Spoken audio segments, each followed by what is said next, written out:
জয় গুরু। আজকে শ্রী শ্রী বাবামুনির বিরচিত গুরু গ্রন্থ থেকে বাবামুনি নূতন শিষ্য সংগ্রহ সম্বন্ধে কি বলে গেছেন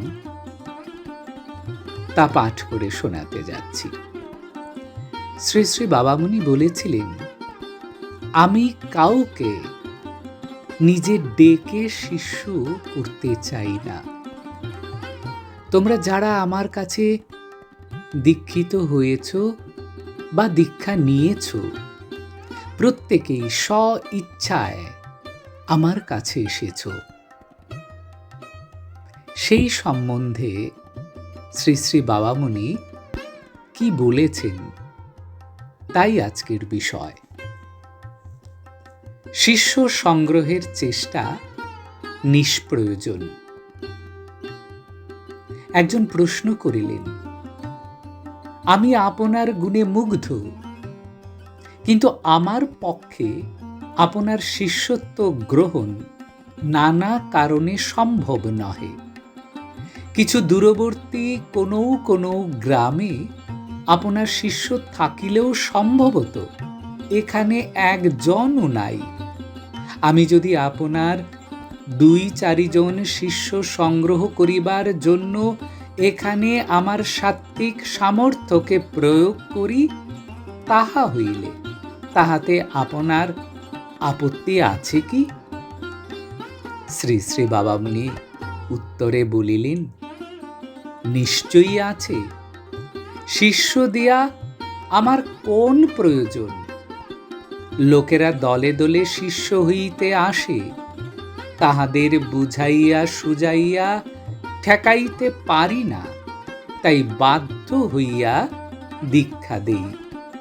অবশ্য দীক্ষা দিয়া একটা আত্মপ্রসাদ এই লাভ করি যে, ইহারা যদি সত্যই দীক্ষানুযায়ী সাধন ভজন করে, তাহা হইলে ইহাদের মনের পাপ তাপ অশান্তি দূর হইবে, জগতের দুঃখ দূর হইবে। আমি ব্যক্তির মুক্তির ধর্মকে যজন করি না। সমগ্র বিশ্বের মুক্তি আমার লক্ষ্য। শিষ্যগণকে আমি সেই লক্ষ্যই দেখাইয়া দিই। তাহাদের ব্যক্তিগত সাধনার সঙ্গে তাহারা নিখিল বিশ্বের জন্য সাধনা করিতেছে, এই কথাটি তাহাদের বুঝাইয়া দেই। যাহা করিলে এই কথাটি তাহাদের কোনো প্রকারেই একটি দিনও ভুল হইতে না পারে, তাহার অনুযায়ী সাধন তাহাদের দেই। সুতরাং ইহার মধ্যে আমার আত্মতৃপ্তি রহিয়াছে, কিন্তু ইহাদের সংখ্যার হোক বর্ধন, ইহা আমি চেষ্টা করি না।